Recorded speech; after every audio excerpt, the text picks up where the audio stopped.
Good morning. Thank you, Dr. Federley.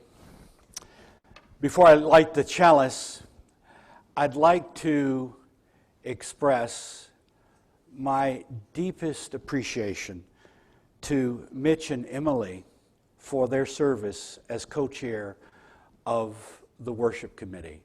The congregation owes to both Mitch and Emily a very great debt of gratitude because, among other things, they provided continuity and stability during a period where literally from week to week we weren't now. So please take the opportunity as it presents itself to thank them for what they have done.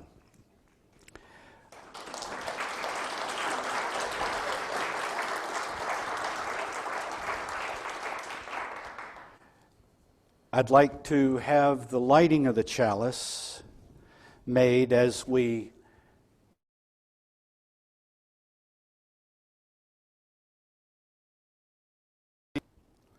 by the light of this chalice, we prepare for the future.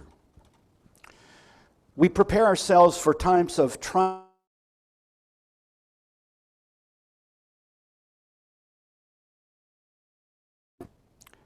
We prepare ourselves to be present to one another with loving hearts, even in the face of difficult times. We prepare ourselves to make connections that will lift us out of isolation and prepare the path of justice and equality. So may it be.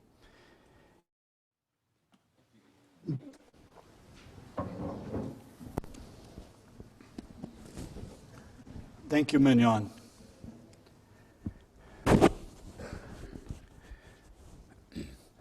This congregation has been very successful. You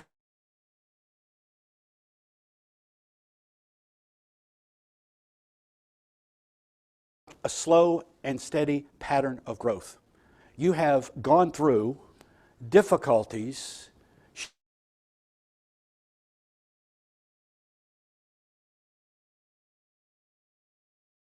are an example of that. You are a very successful congregation, but I believe the best days of this congregation lie ahead of you in the future. I believe that for a lot of demographic reasons and for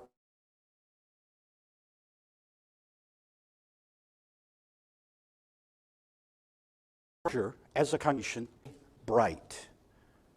I believe you as a people have great potential to be an influence for good in this community and in this state and beyond.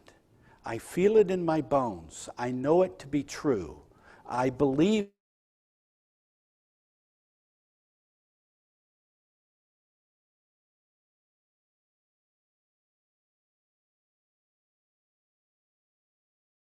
I am getting ahead of myself. Let us acknowledge what we have been through. During the last 2 or 3 years, our society has been through COVID, Delta, the anti-vaxxers, an attempted coup by the former president,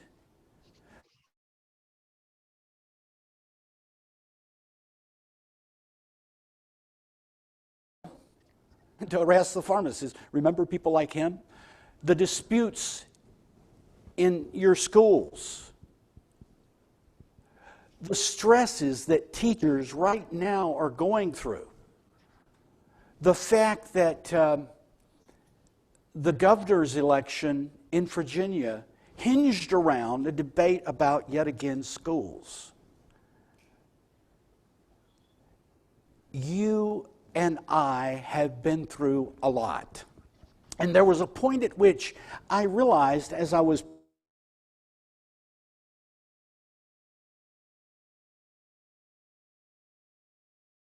making people easy to find material as a preacher, during those times. But I realized at a certain point, people had become numb. And I think there's still, right now, a lot of numbness, a lot of, I can't take anymore, that exists in our society. And I think that one of the reasons why a certain segment of our society seems to be losing their grip on reality is that they're sort of pushed over the edge of being overwhelmed by the changes that surround us and threaten us in various ways. And this congregation specifically has been through a lot. Over the last 3 years, you went through a tumultuous change in leadership. You had to go to all Zoom services, as did all UU congregations, all Zoom services. I can tell you confidentially, I got tired of preaching to myself on a screen. I don't know about you. But people, we've been through a lot. We've been through a lot together. And so we are coming out of that. Now, on the level of society, the COVID deaths are going down. Dr. Scott Gottlieb, a highly respected medical doctor who has thought a lot about Delta and COVID, has said that the new Pfizer pill a medication has basically meant the end of the pandemic that we have been suffering through. There was a humongous bill, infrastructure bill, that was just passed. It was a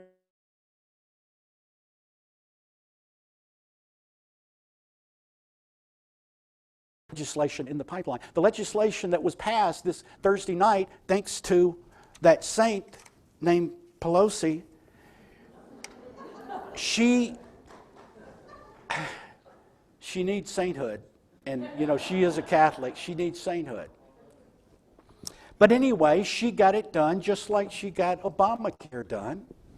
And we are in a different space because of that. And that bill that was passed will create many, many well-paying jobs and keep a lot of people busy for a long time.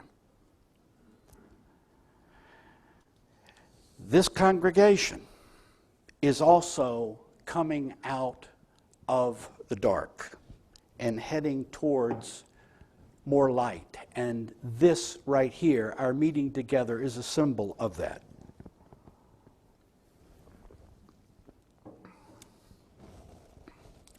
However, not only are we coming out of something, we are going toward something. And that something is very important. And that something we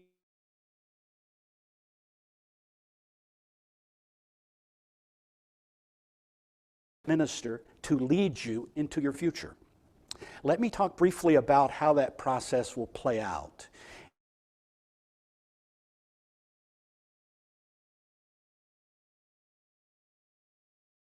In December, along with our talk about the details of that, but let me sketch in miniature what that will involve. In January, information will be sent out to everybody in the congregation explaining what being on a search committee entails. And then shortly after that information is disseminated, then a letter will go out to every member of this congregation saying, please send us, the board president, a list of 3 names of people you trust, emphasize you trust, to serve on this most important committee. And that information will go to the board president and those she chooses to share that information with. And from that large group of information, a large amount of information, there will be a clear pattern of who the members of this congregation trust, emphasis on trust, to engage in this most important process. And then the board will look at that list and say, are there ways in which we can amplify and improve the diversity of this committee in such a way that it truly represents who we are and who we want to be and where we are going. That group of people will then form in February or March. They will come together as a coherent body of people who are working as one team. They will educate themselves more deeply in how they need to do their work. They will make contact with the UUA and the people there who will help them on their process. They will begin to form a packet of information that will reflect this congregation and what people need to know about this congregation. There will be an opportunity for every member of this congregation to meet with Greg, the ace photographer and videographer, and to record a 1 minute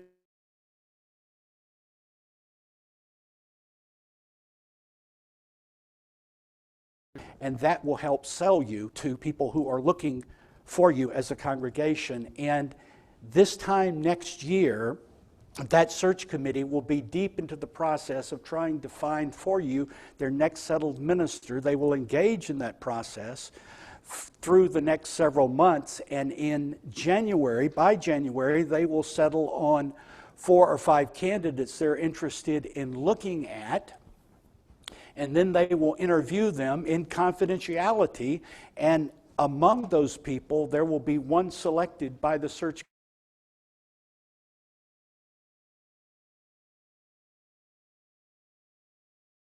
There's can also be couples, right?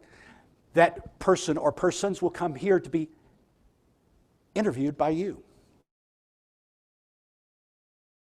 Talked to by you. So you will get a chance to know them, and you will then vote for them. It is the most democratic process for choosing ministers that exists. But I hasten on.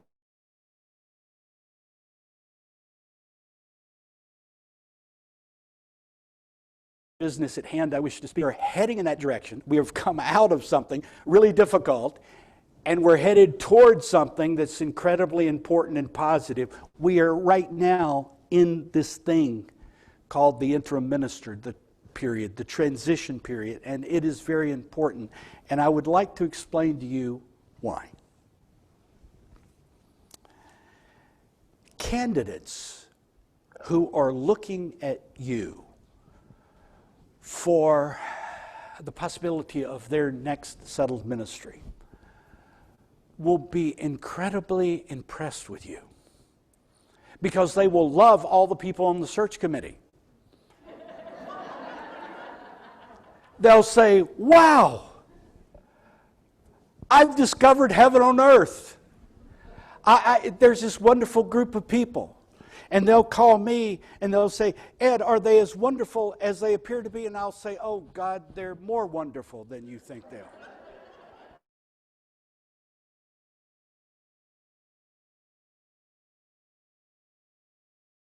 The people are. And then they'll look around and they'll say, oh my God, this nice little town. It feels like a small town, but it's got big city amenities, and you can be anywhere in 10 minutes or 15 minutes, and yet it's got a big hospital, it's got a big school, it's got this, it says, got nice restaurants, etc.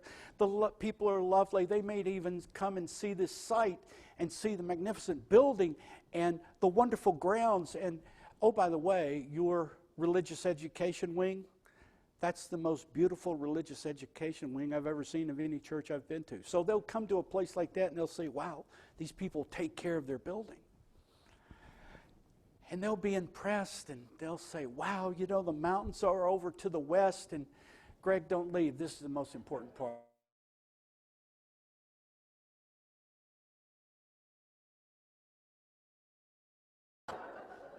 Remember that videography you have to do. And so the mountains are over to the west, and the ocean is to the east, and there's lakes, and there's this and that, and there's a lot of places to walk around, and gosh, it's just a beautiful place. And it doesn't have big city problems, but it feels like it's got big city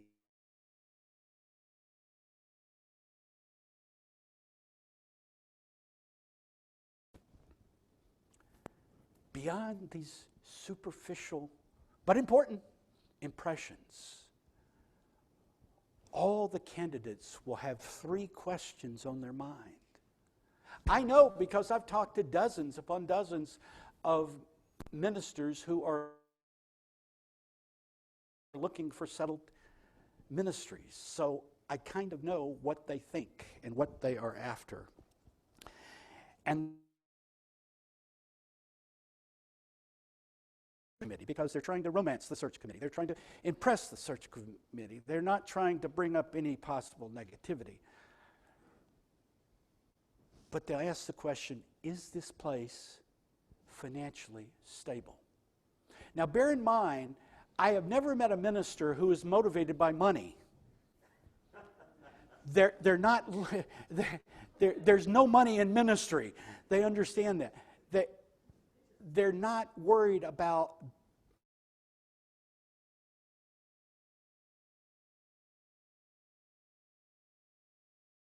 just worried if they will get paid. Do you see what I'm saying? Because everybody understands, who's ever been around a UU church more than 2 weeks, that it is financially a fragile situation. Everybody who contributes, who makes possible a UU church or fellowship, they don't have to give any money. There's no gun to anybody's head. Oh, you've got to make your contribution. And decades ago, most regrettably, they took hell away from us.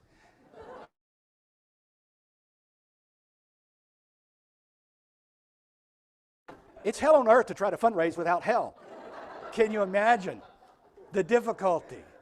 Pity the poor fundraiser in ministry who's trying to...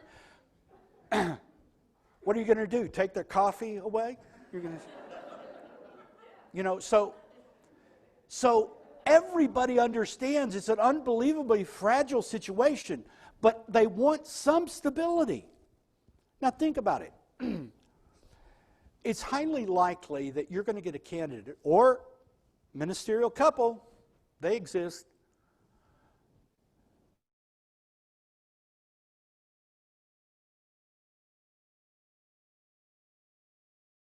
or New England. Okay, are they going to move? Wonder if they've got a couple of children. Wonder if the spouse has a relatively stable job where they are. Are they going to pack all their belongings and move from New Hampshire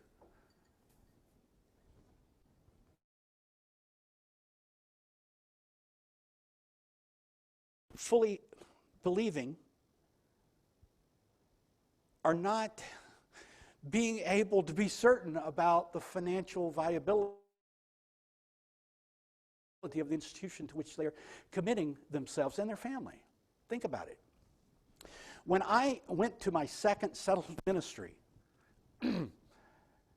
after I had been called and hired and all that stuff, the treasurer came to me and said, "Oh, Reverend Brock,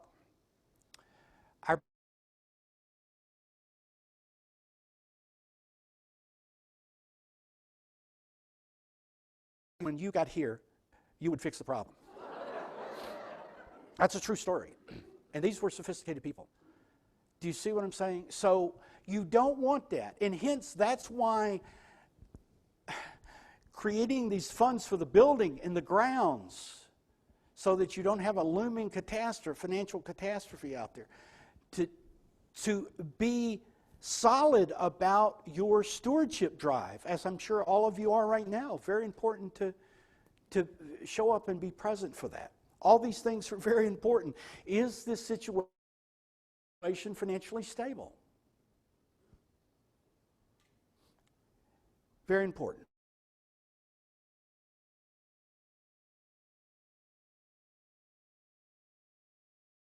Is it safe? Is it safe here? What do I mean by that? What I mean is, well, first of all,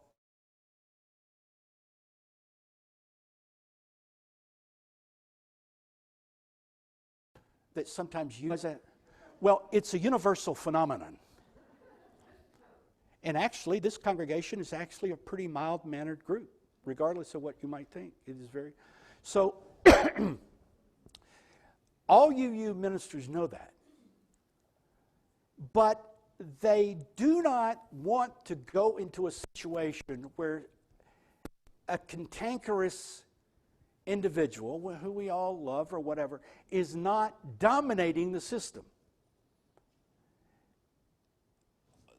They want to go to a place where they feel like they're not going to get triangulated in conflicts that will be hard to extricate themselves from. This is very important. And how do you prove to those interested in you that you are a safe place? By the creation of a covenant. That's why we've been talking about a covenant. That's why it's so important. That's why it's so important what the Committee on Ministry is doing to create a covenant, a system of rules that everybody explicitly and openly affirms and say they believe in, so that you're all on the same page behaviorally, because we are nowhere near the point where we're going to be on the same page.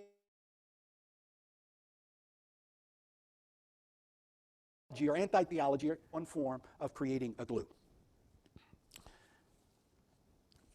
The third question is very important for ministers and really gets to the heart of why they're in the profession they are in. And that question is, can I make a difference here?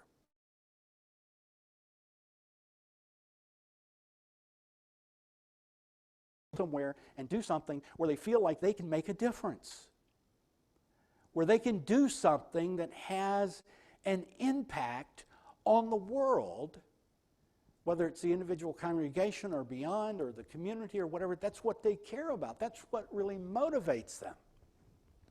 Now, that is why governance is so important. Because in many UU congregations, a high percentage of UU congregations, I know this from direct experience, a minister can fall in love with each other. A minister goes into a situation and begins to change the world in a positive way, to make a difference in the world as they understand that. And to do that, there are many little things they must do to affect and bring about change organizationally, through committees, through their direct action, through the action of the congregation. And so they proceed to do that, and as they do that, as they do what they think is the right thing, the good thing, the best thing, people say, wait a minute. People in the congregation, various people, not you, of course, but various people, say, whoa, wait a minute, you can't do that. That's not how we do things here.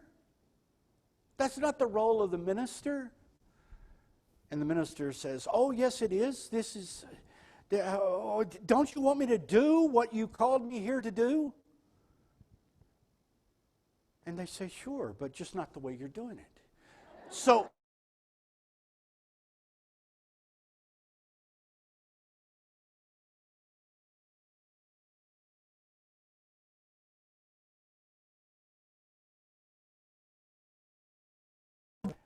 Machiavelli may enter into some of those thinking processes that go on, and before a couple of years pass, and there's eventually a buildup of tension, and then there's an explosion. I don't know if you've ever heard of anything like that happening, but it does happen.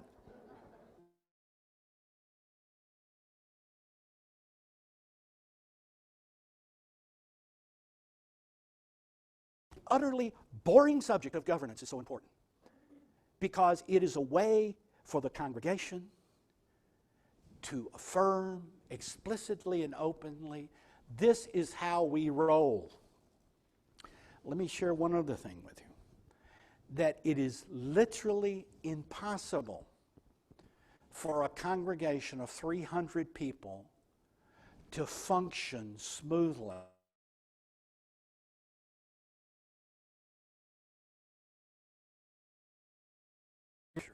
Janet Lowe, thankfully, is leading us in that process. That is wonderful. But everyone's support is needed for these projects, the covenant process, the governance process. And it's a matter of doing something that makes you healthy as a congregation, but also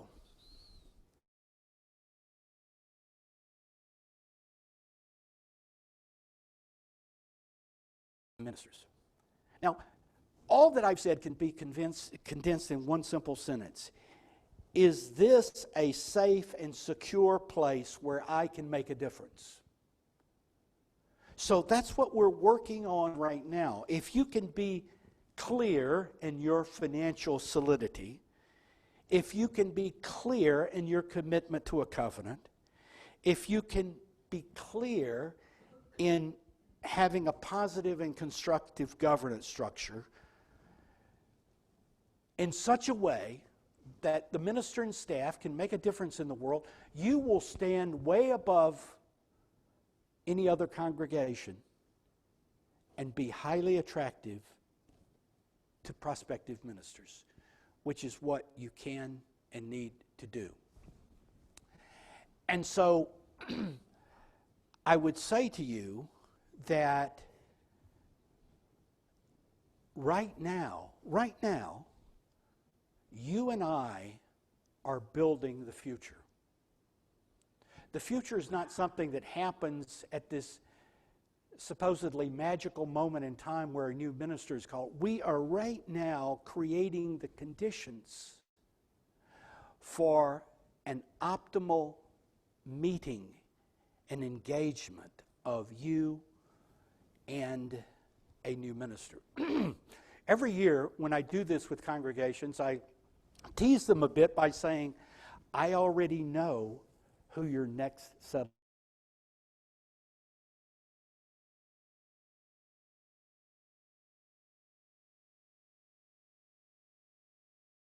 is.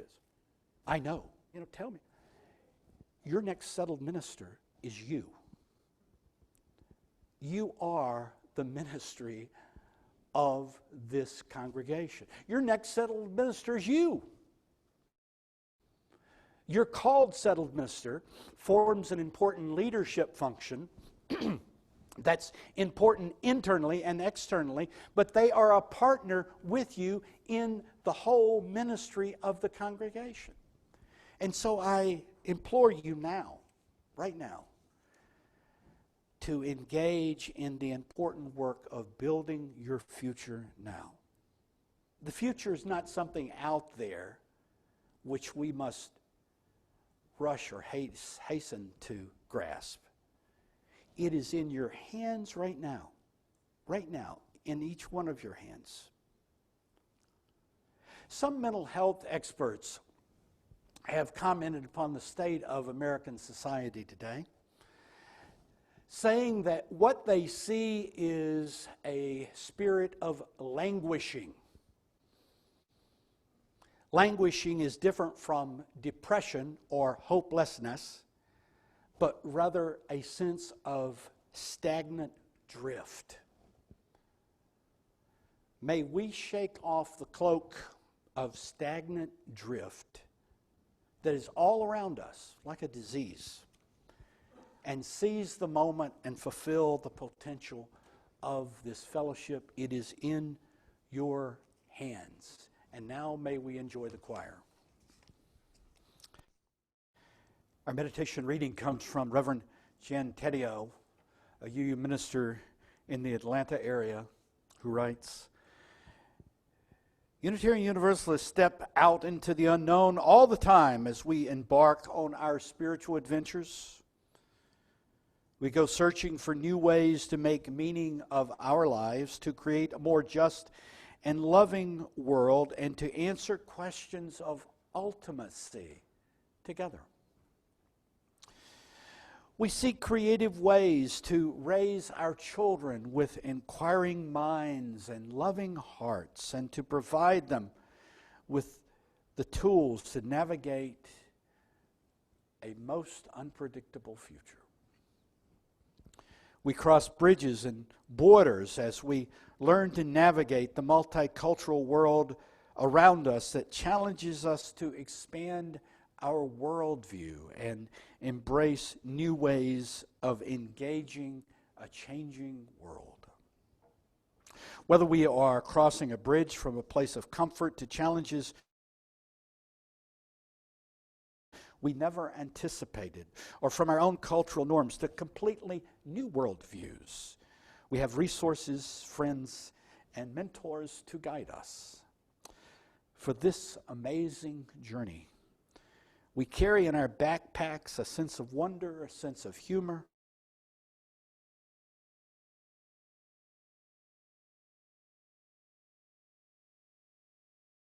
is the compassion we hold for all persons.